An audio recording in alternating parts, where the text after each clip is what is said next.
കേരളത്തിൽ മൂന്നാമതും LDF സർക്കാർ അധികാരത്തിൽ അതിനുവേണ്ടിയുള്ള സംഘടനാ പ്രവർത്തനങ്ങളാണ് ഇടതുപക്ഷ പാർട്ടിയിൽ നടക്കുന്നത്. കൊല്ലത്ത് നടന്ന CPM-ന്റെ സംസ്ഥാന സമ്മേളനം പാർട്ടിയുടെ ഒരു വലിയ ആവേശ കടലായി മാറുകയായിരുന്നു.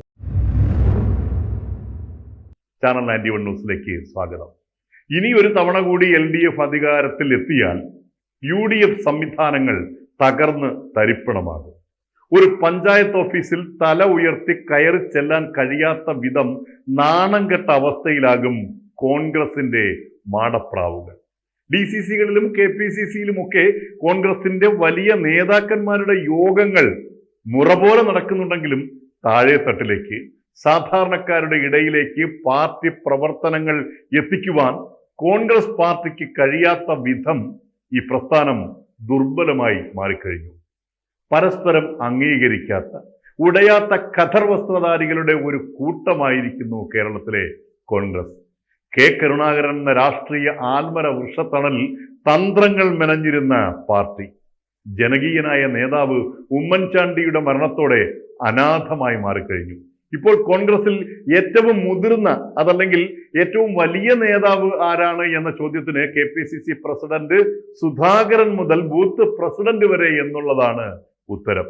അഴിമതിയുടെയും ആക്രമണങ്ങളുടെയും സാമ്പത്തിക പ്രതിസന്ധിയുടെയും ഒരു ഹിമാലയൻ യാത്രയിലാണ് രണ്ടാം LDF സർക്കാർ കടന്നുപോയിക്കൊണ്ടിരിക്കുന്നത്.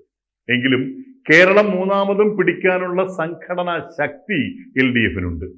ചെറിയ വിഭാഗീയതകൾക്കും അപ്പുറം CPM-ന്റെ സംഘടനാ സംവിധാനങ്ങൾ കൃത്യമായാണ് പ്രവർത്തിക്കുന്നത്. ഓരോ ചെറു ഇടങ്ങളിലും കുടുംബയോഗങ്ങൾ മുതൽ ഇങ്ങോട്ട് LC AC കമ്മിറ്റികളൊക്കെ കൃത്യമായി വിളിച്ചു ചേർത്ത് പുതിയ പ്രവർത്തകരെ ഒപ്പം കൂട്ടി സംഘടനാ സംവിധാനങ്ങൾ കൂടുതൽ ശക്തിപ്പെടുത്തി LDF സർക്കാരിന്റെ ഭരണ നേട്ടങ്ങൾ വിശദീകരിച്ച് ഉഗ്രൻ ജില്ലാ സമ്മേളനങ്ങൾ കൂടി പാർട്ടി നേരിടുന്ന വിഷയങ്ങൾ കൃത്യമായി വിശദമായി ചർച്ച ചെയ്ത് പരിഹാരങ്ങൾ നിർദ്ദേശിച്ച് തർക്കങ്ങൾക്കിടയിലും പുതിയ പാർട്ടി ഭാരവാഹികളെ തെരഞ്ഞെടുത്ത് പോഷക സംഘടനകളുടെ പ്രവർത്തനം വിപുലമാക്കി ദേശിംഗനാടിനെ ആവേശത്തിലാക്കിയ ഉജ്ജ്വലമായ സംസ്ഥാന സമ്മേളനം. കൊല്ലം ചുവന്ന് തുടുത്ത ദിവസങ്ങൾ. മലയാള ദേശത്തിന്റെ സമസ്ത മേഖലകളിൽ നിന്നും കൊല്ലത്തേക്ക് വിപ്ലവ മുദ്രാവാക്യങ്ങൾ മുഴക്കി ആവേശപൂർവ്വം ഒഴുകിയെത്തിയത് ലക്ഷക്കണക്കിന് സഖാക്കളാണ്.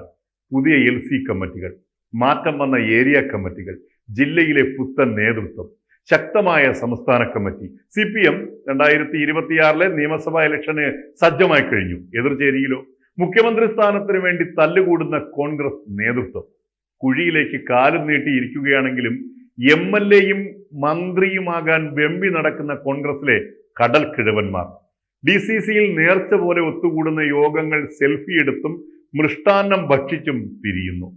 പഴയ നേതൃസ്ഥാനമൊഴിഞ്ഞ മണ്ഡലം പ്രസിഡന്റുമാരും ബ്ലോക്ക് പ്രസിഡന്റുമാരും ജില്ലാ പ്രസിഡന്റുമാരും ഉടയാത്ത ഖദർ വീണ്ടും തേച്ചുമിനുക്കി സ്ഥാനമാനങ്ങളില്ലാത്ത വീർപ്പുമുട്ടലിൽ എന്ത് ചെയ്യണമെന്നറിയാതെ തെക്ക് വടക്ക് നടക്കുന്നു. പാർട്ടിയുടെ മീറ്റിങ്ങുകളിൽ പ്രസംഗിക്കുന്നവരും പ്രസംഗം കേൾക്കുന്നവരും പഴയ കോൺഗ്രസുകാർ തന്നെ. ഇപ്പോഴും സ്വാതന്ത്ര്യ സമര കഥകൾക്കപ്പുറമുള്ള ഒരു പ്രസംഗ ശൈലിയിലേക്ക് മാറുവാൻ കോൺഗ്രസ് നേതൃത്വത്തിന് കഴിയുന്നില്ല. പുതിയ കാലത്തിൽ പാർട്ടി സംഘടനാ സംവിധാനം ശക്തമാക്കാനോ പുത്തൻ പ്രവർത്തകരെ പാർട്ടിയിൽ ചേർക്കാനോ വീണ്ടും അധികാരത്തിലെത്തേണ്ട ആവശ്യകതയോ ഭരണപക്ഷത്തിന്റെ പിടിപ്പുകേടുകളോ ഒന്നും ചർച്ചയിൽ ഇല്ല. ഇടതുപക്ഷത്തിന്റെയും BJP-യുടെയും പോലെ മണ്ഡലം ബ്ലോക്ക് ജില്ലാ യോഗങ്ങളില്ല. സംസ്ഥാന സമ്മേളനം എന്നത് ചിന്തയിൽ പോലുമില്ല. പിന്നെ എങ്ങനെ ഈ പാർട്ടി അധികാരത്തിലെത്താനാണ്?